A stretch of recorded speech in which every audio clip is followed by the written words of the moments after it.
This is the issue that I'm having with this seat belt.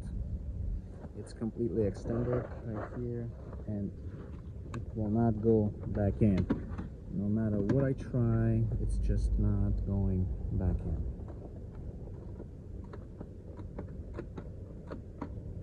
Yeah, so this needs to be taken apart and looked at, inspected.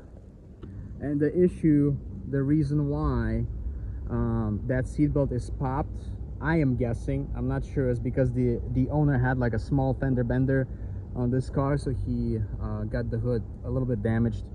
So maybe that's why that seatbelt, the pretensioner, just popped out. And yeah, so that's what I'm thinking, and that's why right now I don't know if there's going to be a way to reset it or not. So we're going to have to see. If not, we'll just have to change it and replace it. Well, guys, I want to tell you a quick story, and hopefully you guys don't make the same mistake that I made, and I almost messed my face up really bad. Thankfully it was only just a little bit of it, but it was enough for me to get stitches right here, as you can see.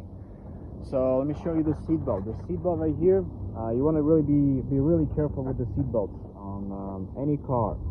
This car, the seatbelt was not retracting, so I took this side off, as you can see. But this side right here contains two springs, two crazy springs, and I decided, let me go look in there, and I went ahead and I opened this thing up, and literally after lifting up this lid a lot, like literally two springs came out flying like crazy, and one of them hit me in the forehead, puncturing my skin and doing crazy things. So yeah, guys, just be careful. All right, I'm working on this amazing machine, a W140, but what can I say? We just want to make this car amazing. I took apart this right here. Center pillar is out. This is where that mechanism is sitting. The problem initially was that the seatbelt was pulled out all the way. I ended up washing the seatbelt.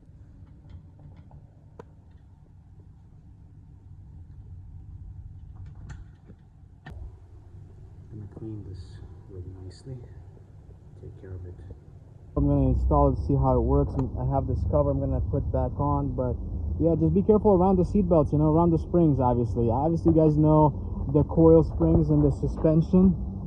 Those coil springs are crazy, so you need to have a special Mercedes spring compressor for that. Don't use a generic spring compressor.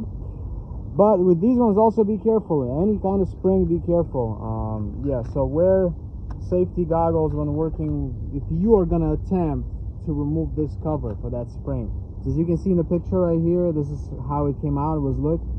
How it was looking, and then it took me a little bit to put it back together. It really sucked, but what can you do? I ended up putting it back together.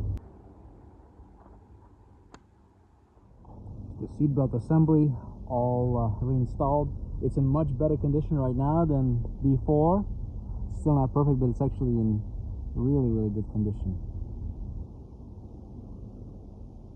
So here's the seatbelt. I reinstalled everything on it, and it's in much better shape right now than it used to be. It still has a problem where it will not fully retract, like you have to kind of help it, but if you pull it around this much, like it goes back, like it will go back. But before that, it was all the way out and it was just stuck. But right now it's in much better shape.